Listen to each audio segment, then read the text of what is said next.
ए पूजा, तोर आँख में आंसू?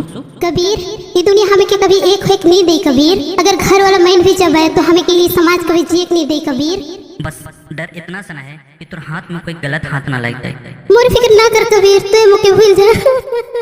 जा, तो प्यार के खातिर मैं अपन प्यार के कुर्बानी देवत।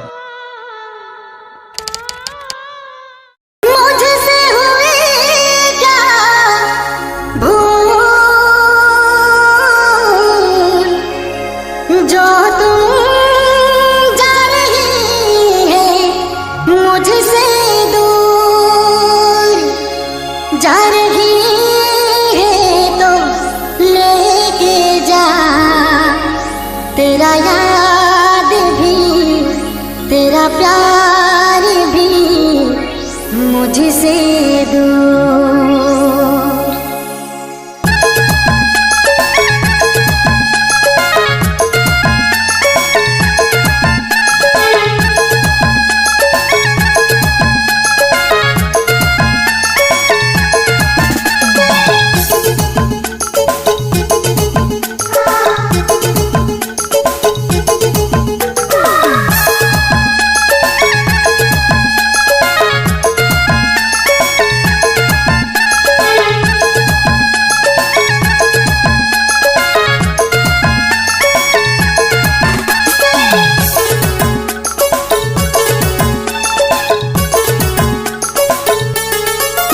जखन मंडप तोर सज जाई रे, प्यार तोर ले जाबे रे, नदी के होले जाबे रे।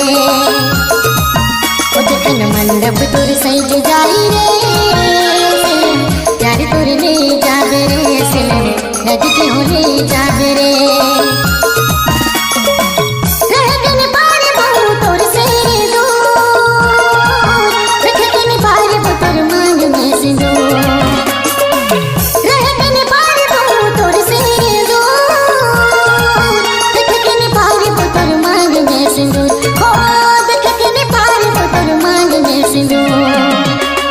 मंडप तोर सज जाई रे, प्यार तोर ले जाबे रे, नदी के होले जाबे रे।